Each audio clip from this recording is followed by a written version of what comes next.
Right breaking news చూస్తున్నారు. భారత్ ఇంకా పాకిస్తాన్ మధ్య సీజ్ ఫైర్ ఒప్పందం ఉన్నప్పటికీ కూడా పాకిస్తాన్లో ఇంకా భయం నెలకొంటూనే ఉంటుంది. అంటే ఇంకా పాకిస్తాన్ భయపడుతూనే ఉంది. దానికి కారణం న్యూక్లియర్ లీక్ జరిగిందా అన్న ఒక క్వశ్చన్ రైజ్ అవుతుంది. దీనికి సంబంధించి పాకిస్తాన్లోని కిరానా హిల్స్లో కూడా అక్కడ చుట్టుపక్కల ఉన్న జనాలని కూడా ఇళ్లను ఖాళీ చేపించి వేరే సురక్షిత ప్రాంతాలకు కూడా తరలిస్తున్నారు. ఇప్పటికే రేడియేషన్ లీక్ అయిందా అవ్వలేదా కనిపెట్టడానికి అమెరికా నుంచి కూడా ఒక వెహికల్ కూడా ఒక ఎయిర్ క్రాఫ్ట్ కూడా పాకిస్తాన్లోని కిరానా హిల్స్కి చేరుకొని అక్కడ రేడియేషన్ లీక్ అయిందా, న్యూక్లియర్ లీక్ అయిందా లేదా అని దాని గురించి కూడా ఇప్పటికే ఎగ్జామిన్ చేసినటువంటి పరిస్థితి కనిపిస్తుంది. సో మొత్తం మీద కూడా పహల్గామ్ ఉగ్రవాద దాడి జరిగిన తర్వాత భారత్ ఇంకా పాకిస్తాన్ మధ్య టెన్షన్ వాతావరణం నెలకొంది. ఈ నేపథ్యంలో భారత్ ఆపరేషన్ సింధూర్ చేపట్టింది. ఈ ఆపరేషన్ సింధూర్లో భాగంగా 11 ఉగ్రవాద స్థావరాలపైన భారత్ దాడి చేసిన తర్వాత అక్కడ చాలామంది ఉగ్రవాదులు చనిపోయారు. ఆ తర్వాత పాకిస్తాన్ కూడా రిటాలియేట్ చేసింది. ఇక్కడ భారత్ వైపు రిటాలియేట్ చేసిన నేపథ్యంలో చాలామంది అమాయకులు చనిపోయారు. అయితే అప్పుడు భారత్ మేము కేవలం మిలిటరీ స్థావరాలపైన కాకుండా ఉగ్రవాద స్థావరాలపైనే అటాక్ చేశాము, కానీ పాకిస్తాన్ ఉగ్రవాదులకు సహాయం అందించి ఏదైతే జరిగిందో దాన్ని ఓన్ చేసుకుంది. ఇప్పుడు ఇంతకుముందు భారత్ ఇంకా ఉగ్రవాదుల మధ్య గొడవని తాము ఓన్ చేసుకొని భారత్ ఇంకా పాకిస్తాన్ లాగా మార్చేసింది అని చెప్తూ భారత్ కూడా చాలా ప్రదేశాల్లో రిటాలియేట్ చేస్తూ డ్రోన్స్తో మిజైల్స్తో పాకిస్తాన్లో అటాక్ చేసింది. ఇలా అటాక్ చేస్తున్న నేపథ్యంలో భారత్ పాకిస్తాన్కి సంబంధించిన ఎయిర్ బేసెస్ పైన కూడా అటాక్ చేసింది. అదే నేపథ్యంలో పాకిస్తాన్లో ఉన్న కిరానా హిల్స్లో కూడా భారత వైమానిక దళాలు కూడా అటాక్ చేశాయి. అది ఇక్కడ పాయింట్ ఏంటి అంటే కిరానా హిల్స్లో పాకిస్తాన్కి సంబంధించిన అణుబాంబులకు సంబంధించి ఏవైతే వెపన్స్ ఉంటాయో అవన్నీ ఆపరేట్ చేసే ఒక ప్లేస్ కూడా ఈ కిరానా హిల్స్ అనే కొండల్లో కూడా పాకిస్తాన్ ఏర్పాటు చేసుకుంది. అక్కడ చాలా పెద్ద మొత్తంలో పేలుడు సంభవించినా కూడా వాటికి ఎలాంటి ప్రమాదం వాటిల్లకుండా పెద్ద పెద్ద గోడలు కావచ్చు, స్వరంగాలను కావచ్చు అక్కడ పాకిస్తాన్ నిర్మించింది. సో ఈ నేపథ్యంలో అక్కడ భారత వైమానిక దళాలు మిజైల్స్తో బాంబులతో దాడి చేసినప్పుడు కిరానా హిల్స్లో కూడా బాంబు దాడి జరిగింది. సో ఈ నేపథ్యంలో న్యూక్లియర్ బాంబులకు సంబంధించి ఆ రేడియేషన్ ఏమైనా లీక్ అయిందా అనే పెద్ద చర్చ నడుస్తుంది. అంతర్జాతీయంగా కూడా ప్రజెంట్ ఇదే చర్చ నడుస్తుంది. కిరానా హిల్స్ అనే ప్రదేశం పేరు ఇప్పుడు సోషల్ మీడియాలో కూడా నెటిజన్స్ గూగుల్లో కావచ్చు, ఇతర సోషల్ మీడియా మాధ్యమాల్లో కావచ్చు నెటిజన్స్ ప్రజెంట్ ఆ కిరానా హిల్స్కి సంబంధించి సర్చ్ చేస్తున్నారు. సో ప్రజెంట్ మీరు బిగ్ టీవీ స్క్రీన్ పైన 2 విజువల్స్ చూస్తున్నారు.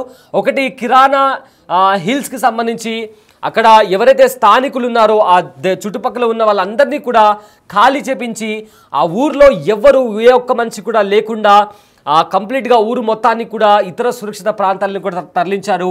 అయితే దాన్ని షూట్ చేసి ఆ విజువల్స్ని సోషల్ మీడియాలో కూడా అంతర్జాతీయ మీడియాలో కూడా ప్రజెంట్ ఆ విజువల్స్ కూడా వైరల్గా మారాయి.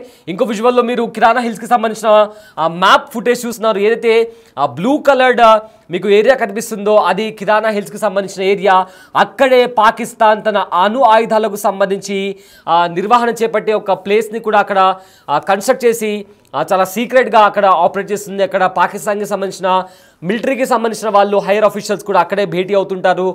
మొత్తం మీద కూడా పాకిస్తాన్ అక్కడి నుంచి అణు ఆయుధాలను కూడా అక్కడే సేఫ్ గార్డ్ చేసిందని కూడా ఇప్పటికే వస్తున్న సమాచారం. అలాంటి ప్రదేశాల్లో భారత్ దాడి చేసిందని చెప్పి ఇప్పటికే ఒక వార్త బయటకు వస్తుంది. అయితే ఆపరేషన్ సింధూర్ దాడికి పాకిస్తాన్ నిలవలేకపోయింది. ఇప్పటికీ కూడా పాకిస్తాన్లో టెన్షన్ వాతావరణం, భయం నెలకొంది.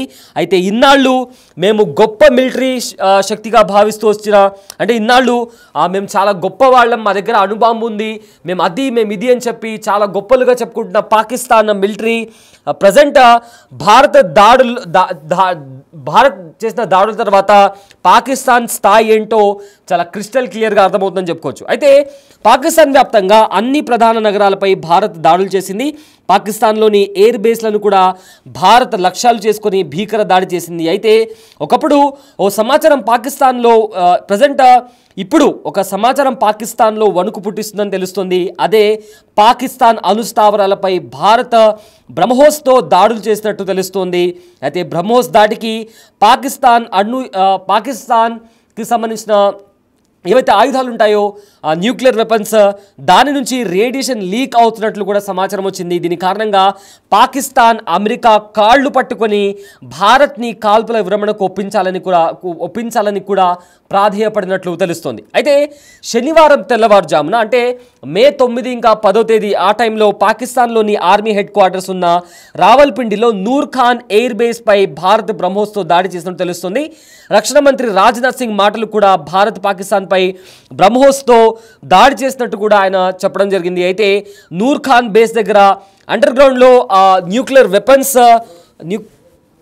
వెపన్స్ని కూడా పాకిస్తాన్ దాచినట్లు కూడా తెలుస్తుంది. నూర్ ఖాన్ బేస్, సరోద్గా ఎయిర్ బేస్లపై కూడా భారత్ దాడితో బంకర్లు బద్దలవడంతో ఏవైతే న్యూక్లియర్ వెపన్స్ ఉన్నాయో అవి దెబ్బతిని వాటి నుంచి రేడియేషన్ లీక్ అయినట్లు కూడా తెలుస్తుంది. దీన్ని పరిశీలించేందుకు America nuclear audit aircraft Pakistan చేరుకున్నట్లు కూడా తెలుస్తుంది. అయితే చాలామంది దీనికి సంబంధించి నిజంగానే అమెరికా నుంచి అలాంటి ఒక ఎయిర్ క్రాఫ్ట్ అంటే America nuclear audit air craft పాకిస్తాన్కు చేరుకుందా అనే క్వశ్చన్ని కూడా చాలామంది సోషల్ మీడియాలో సెర్చ్ చేస్తున్న నేపథ్యంలో ట్విట్టర్లో ఉన్న గ్రాక్ని కూడా అడిగారు. ఈ మధ్య గ్రాక్ కూడా చాలా విషయాలకు సంబంధించి ఫ్యాక్ట్ బేస్ చేసి ఈ గ్రాక్ అనే ఒక ఆర్టిఫిషియల్ ఇంటెలిజెన్స్ కూడా నెటిజన్స్ అడిగిన క్వశ్చన్స్కి అది ఆన్సర్ ఇస్తూ ఫ్యాక్ట్ బేస్ చేస్తూ కొన్ని ఇన్ఫర్మేషన్ని బయటపెడుతుంది. సో ఇక్కడ గ్రాక్ కూడా ఒక ఇంట్రెస్టింగ్ విషయాన్ని బయటపెట్టింది.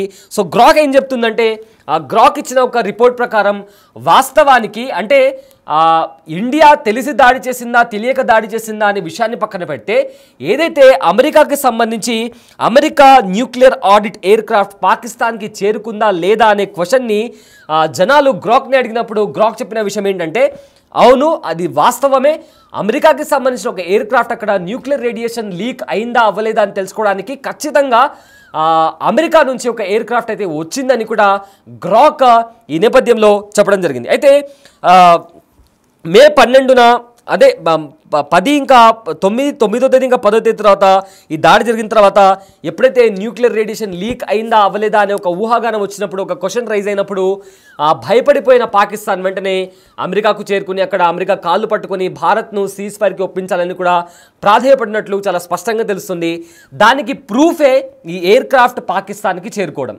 ఇంకో ప్రూఫ్ కూడా CNN నుంచి వస్తున్న ఒక వార్త ఏంటంటే సిఎన్ఎన్లో కొంతమంది ఎక్స్పర్ట్స్ కూర్చొని మాట్లాడుతున్నప్పుడు ఒక ఎక్స్పర్ట్ చెప్పిన మాట ఏంటంటే భారత్ ఖచ్చితంగా అక్కడ దాడి చేసింది అండ్ ఆల్సో అక్కడ న్యూక్లియర్ వెపన్స్ ఉన్నాయని కూడా CNN ఇంటర్నేషనల్ మీడియా సంస్థ అయిన CNNలో కూడా ఒక ఎక్స్పర్ట్ కూడా మాట్లాడడం జరిగింది. సో ఈ నేపథ్యంలో ఆయన చెప్పిన విషయం ఏంటంటే అమెరికా నుంచి పాకిస్తాన్కి ఒక వాహనం వెళ్ళింది, అక్కడ న్యూక్లియర్ రేడియేషన్ లీక్ అయిందా లేదా అని తెలుసుకోవడానికి కూడా ఒక వాహనం అక్కడికి వెళ్ళినట్లు కూడా CNN ఇంటర్నేషనల్ మీడియా సంస్థ అయిన CNN ద్వారా కూడా ఒక వార్ ఎక్స్పర్ట్ అయిన ఒక మిలిటరీ ఎక్స్పర్ట్ అయిన ఒక పర్సన్ కూడా ఈ నేపథ్యంలో మాట్లాడడం జరిగింది. సో మొత్తం మీద చూసుకుంటే చాలా ప్రూఫ్స్ బయటకు వస్తున్నాయి. ఏదైతే ఈ ఎయిర్ బేస్ పైన అటాక్ చేసిన వాటి మీద చాలా ప్రూఫ్స్ బయటకు వస్తున్నాయి. శనివారం రోజున తెల్లవారుజామున పాకిస్తాన్లోని ఆర్మీ హెడ్ క్వార్టర్స్ పై ఉన్న రావల్పిండిలో నూర్ ఖాన్ ఎయిర్ బేస్ పై దాడి చేసింది. సో ఈ నేపథ్యంలో డిఫెన్స్ మినిస్టర్ రాజ్నాథ్ సింగ్ కూడా చెప్పడం జరిగింది. అయితే మే 10వ తేదీ తెల్లవారుజామున పాకిస్తాన్లోని మొత్తం 11 ఎయిర్ బేస్లను భారత్ కేవలం 90 నిమిషాల్లో నాశనం చేసింది. ఈ దాడిలో బ్రహ్మాస్ వాడినట్టు తెలుస్తుంది. ఈ ఎయిర్ బేస్లో సరోద్గా కావచ్చు తీవ్రంగా దెబ్బతిన్నట్టు తెలుస్తుంది. అయితే సరోద్గాకు సమీపంలో కర్నీ పర్వతాల్లో కూడా పాకిస్తాన్ న్యూక్లియర్ వెపన్స్ని దాచిపెడుతోంది. ఈ పర్వతాల్లోని అనేక స్వరంగాల్లో కూడా పాక్ వీటిని భద్రపరుస్తుంది. అయితే దీనిపై భారత్ దాడి చేసింది. ఈ దాడిలో కర్నీ పర్వతాల్లోని గేట్ వద్ద భారత్ దాడి చేసినట్లు కూడా ఊహాగానాలు వినిపిస్తున్నాయి. అయితే ఇదే సమయంలో శనివారం రోజు తెల్లవారుజామున భూకంపం కూడా పాకిస్తాన్లో వచ్చింది. ఆ భూకంపం తీవ్రత కూడా 4.0 తీవ్రతతో భూకంపం రావడం కూడా ఇందుకు అనుమానాలు రేకెత్తిస్తుంది. సో ఒకటేమో అమెరికా నుంచి ఎయిర్ క్రాఫ్ట్ రావడం ఒక ప్రూఫ్ అయితే ఇంకొకటి సిఎన్ఎన్లో ఒక వార్ ఎక్స్పర్ట్ కూడా ఇచ్చిన ఇన్ఫర్మేషన్ ఖచ్చితంగా అక్కడ దాడి జరిగిందని కూడా వాళ్ళు ఇంటర్నేషనల్ మీడియా ముఖంగా ధృవీకరించడం, ఇంకోటి భూకంపం రావడం. సో ఎప్పుడైతే ఇలాంటి దాడి జరిగినప్పుడు భూమిలో మార్పులు జరుగుతుంటాయి, దాని ద్వారా భూకంపం వచ్చే అవకాశం ఉంటుంది. సో ఎగ్జాక్ట్గా అదే ప్రదేశంలో కూడా భూకంపం రావడం అనేది పలు అనుమానాలకు తావిదిస్తుందని చెప్పుకోవచ్చు. అయితే భారత్ దాడికి ఏదైనా న్యూక్లియర్ వెపన్ భూగర్భంలో పేలిందా అన్న క్వశ్చన్ కూడా రైజ్ అవుతుంది. అయితే న్యూక్లియర్ వెపన్స్తో ఎన్నో సంవత్సరాల నుంచి భారత్ని బ్లాక్మెయిల్ చేస్తున్న పాకిస్తాన్కి బుద్ధి చెప్పడానికి భారత్ ఈ దాడి చేసినట్లు కూడా తెలుస్తుంది. అయితే ఇదే నేపథ్యంలో DGMO director general of ministry operations ఆయన మాట్లాడుతూ కూడా ఆయన చెప్పిన కాంటెక్స్ట్, ఆయన చెప్పిన మాటలు అంటే ఆయన ఏమన్నారంటే ఎగ్జాక్ట్గా మేము పాకిస్తాన్ ఎయిర్ బేస్ పైన అటాక్ చేసిన మాట వాస్తవం. ఏవైతే ఇప్పుడు వైరల్ అవుతున్న ప్లేస్ కిరాణా హిల్స్ కావచ్చు, ఇతర ప్రదేశాలు కావచ్చు, మేము అటాక్ చేసిన మాట వాస్తవం. బట్ అక్కడ న్యూక్లియర్ వెపన్స్ ఉన్నాయని మాకైతే తెలియదు, మీరు చెప్తున్నారు కాబట్టి మాకు ఇప్పుడు తెలుస్తుంది, థ్యాంక్స్ మాకు ఇన్ఫర్మేషన్ ఇచ్చినందుకు అని చెప్పి కూడా ఆయన సెటైరికల్గా సీరియస్గా ఆయన ఇన్ఫర్మేషన్ ఇవ్వడం జరిగింది. బట్ ఆయన చెప్పిన మాటలకు ఇంటర్నేషనల్ మీడియా కావచ్చు, వార్ ఎక్స్పర్ట్స్ కావచ్చు, వాళ్ళిచ్చే ఎక్స్ప్లెనేషన్ ఏంటంటే ఇండియాకి అక్కడ న్యూక్లియర్ వెపన్స్ ఉన్నాయని తెలిసే అటాక్ చేసింది. బట్ ఇది పాకిస్తాన్కి ఒక స్వీట్ వార్నింగ్ లాంటిది. ఎందుకంటే భారత్ని ఎన్నో సంవత్సరాల నుంచి మా దగ్గర అణువాయుధాలు ఉన్నాయి, అణుబాంబులు ఉన్నాయి, మేము మిమ్మల్ని తలుచుకుంటే నాశనం చేయగలము అని భయపెడుతున్న పాకిస్తాన్కి భారత్ ఒక స్ట్రైట్ అండ్ స్వీట్ వార్నింగ్ ఇచ్చింది. జస్ట్ ఇది ఒక ఎగ్జాంపుల్ మాత్రమే, మేము తలుచుకుంటే మీ అణుబాంబులున్న స్థావరాలను కూడా పూర్తిగా ధ్వంసం చేయగలము అని చెప్తూ కూడా భారత్ పాకిస్తాన్కి ఇచ్చిన వార్నింగ్ అని కూడా చాలామంది చెప్తున్నారు. సో బిగ్ టీవీ స్క్రీన్ పైన మీకు 2 విజువల్స్ కనిపిస్తున్నాయి. ఒకటి కొండ ప్రాంతం, ఏవైతే కిరాణా హిల్స్ దగ్గర ఉన్న కొండ ప్రాంతంలో బ్లాస్ట్ జరిగిన తర్వాత ఏ రకంగా దట్టమైన పొగాలుముకుందో, ఏదైతే బ్రహ్మోస్ క్షిపణి దాడి చేసిన తర్వాత ఆకాశంలో కనిపిస్తున్న విజువల్స్ కావచ్చు, అది కూడా చూస్తున్నారు. ఇంకోటి ఈ న్యూక్లియర్ రేడియేషన్ లీక్ అయిందా అని చెప్తున్న నేపథ్యంలో కిరాణా హిల్స్ చుట్టుపక్కల ప్రదేశాలు ఏవైతే ఉన్నాయో వాటన్నింటినీ కూడా అక్కడ ఉన్న జనాలను కూడా ఖాళీ చేసి సురక్షితమైన ప్రాంతాలకు తరలిస్తున్నటువంటి వీడియోస్ కూడా ప్రజెంట్ వైరల్గా మారాయి. సో ప్రజెంట్ పాకిస్తాన్లో భయం, ఎలాంటి భయం నెలకొందంటే పొరపాటున కూడా ఈ న్యూక్లియర్ రేడియేషన్ అనేది లీక్ అయితే మొత్తం మీద కూడా ఆ ప్రదేశం అంతా కూడా డేంజర్ జోన్లో వెళ్ళిపోతుంది. అండ్ ఆల్సో మొత్తం మీద కూడా నాశనం అయ్యే పరిస్థితి కనిపిస్తుంది. సో ఈ నేపథ్యంలో రకరకాల ఊహాగానాలు వినిపిస్తున్న నేపథ్యంలో ఇంటర్నేషనల్ మీడియా నుంచి, ఇంటర్నేషనల్ ఎక్స్పర్ట్స్ నుంచి కూడా ప్రతి ఒక్కరు కూడా అటాక్ అయితే జరిగింది. బట్ అది న్యూక్లియర్ రేడియేషన్ లీక్ దారి తీసిందా లేదా అని ధృవీకరించడానికి అమెరికా నుంచి ఒక ఎయిర్ క్రాఫ్ట్ వచ్చి అక్కడ దానికి సంబంధించిన పరీక్షలు కూడా చేస్తున్నారు. సో ప్రజెంట్ మొత్తం మీద కూడా ఒక షార్ట్ అండ్ బ్రీఫ్గా చెప్పుకోవాలంటే పహల్గామ్లో ఉగ్రదాడి జరిగిన తర్వాత భారత్ ఇంకా పాకిస్తాన్ మధ్య హై టెన్షన్ వాతావరణం నెలకొంది. అయితే భారత్ చాలా స్పష్టంగా చెప్పింది, ఇలాంటి ఉగ్రదాడికి ఉపేక్షించబోము, ఖచ్చితంగా మా తరపు నుంచి రిటాలియేషన్ ఉంటుంది. అండ్ ఆల్సో ఈ రిటాలియేషన్ ఎవరైతే ఉగ్రవాదులు ఉన్నారో వాళ్ళు కోలుకోలేని రీతిలో ఈ రిటాలియేషన్ ఉంటుందని కూడా భారత్ చాలా స్పష్టంగా చెప్పింది. అండ్ అదే నేపథ్యంలో అడుగులు కూడా వేస్తూ ముందుకు వెళ్ళి పాకిస్తాన్, అదేవిధంగా పాకిస్తాన్ ఆక్రమిత కాశ్మీర్లో ఉన్న 11 ఉగ్రవాద స్థావరాలపై దాడి చేసింది. ఈ దాడిలో చాలామంది ఉగ్రవాదులు చనిపోవడం జరిగింది. దాని తర్వాత పాకిస్తాన్ కూడా భారత్ పైన అటాక్ చేయడం, LOC దగ్గర జమ్మూ కాశ్మీర్ కావచ్చు, ఆర్ రాజస్థాన్, పంజాబ్ ఇలాంటి ప్లేసెస్లో డ్రోన్స్తో ఇతర మిసైల్స్తో అటాక్ చేయడం, దాన్ని భారత్ కూడా ధీటుగా ఎదుర్కొని అవి ఆకాశంలో ఉన్నప్పుడే యాంటీ మిసైల్ సిస్టమ్ వాడి వాటిని ఇంటర్సెప్ట్ చేయడం, ఇవి చేస్తూ భారత్ పాకిస్తాన్ని ధీటుగా ఎదుర్కొంటూనే రిటాలియేట్ చేసి ఎప్పుడైతే పాకిస్తాన్ ఆర్మీ ఈ ఉగ్రవాదులను సపోర్ట్ చేసి భారత్ పైన దాడి చేసిందో అప్పుడు భారత్ కూడా రిటాలియేట్ చేసి పాకిస్తాన్ ఆర్మీ ఎయిర్ బేసెస్ పైన అటాక్ చేసింది. అదేవిధంగా ప్రధాన నగరాలపైన కూడా ఇండియన్ ఆర్మీ అటాక్ చేసింది. సో ఇలా అటాక్ చేసిన నేపథ్యంలో ఎక్కడైతే న్యూక్లియర్ వెపన్స్ ఉన్నాయో అలాంటి ప్లేసెస్లో కూడా బ్రహ్మోస్ ఉపయోగించి భారత్ దాడికి దిగింది. సో ఈ దాడికి పాకిస్తాన్లో గుబులు మొదలైంది, భయం మొదలైంది. ఎక్కడ తమ న్యూక్లియర్ ప్లాంట్లో ఉన్న న్యూక్లియర్ వెపన్స్కి సంబంధించిన రేడియేషన్ లీక్ అయి తమ దేశం ఎక్కడ నాశనం అయిపోతుందని భయపడి వెంటనే అమెరికాను ఆశ్రయించింది. సో అమెరికాకు పాకిస్తాన్ అవసరం ఉంది, ఎందుకంటే అమెరికా పాకిస్తాన్ పైన పట్టు ఉంది కాబట్టి ఒకవేళ అమెరికా పాకిస్తాన్కి సపోర్ట్ ఇవ్వకపోతే పాకిస్తాన్ చైనా సపోర్ట్ తీసుకుంటుంది.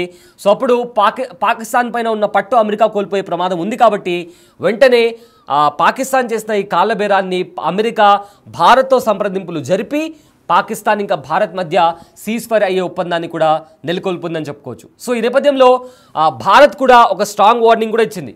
సో ఇకపై జరిగే ఏ ఉగ్రవాద చర్యను కూడా మేము ఖచ్చితంగా దాన్ని యుద్ధంగా పరిగణిస్తాము అండ్ దానికి తగ్గట్టు కూడా పాకిస్తాన్కి బుద్ధి చెప్తామని కూడా భారత్ తరపు నుంచి చాలా స్ట్రాంగ్ వార్నింగ్ కూడా వచ్చాయి.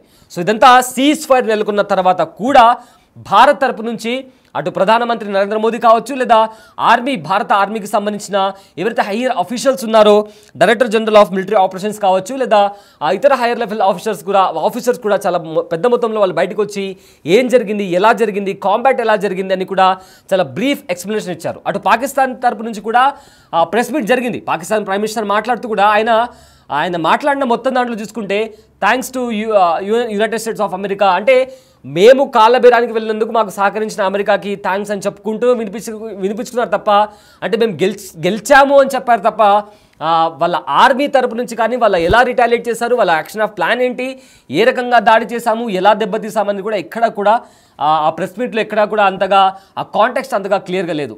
వెరాజ్ న్యూక్లియర్ అటాక్ అనేది న్యూక్లియర్ పవర్ ప్లాంట్ పైన అటాక్ అనేది జరిగింది అని కూడా ఇప్పటికే చాలా వార్తలు బయటకు వస్తున్నాయి. దానికి ముఖ్యమైన క్లూస్ ఒకటి వచ్చేసి 4.0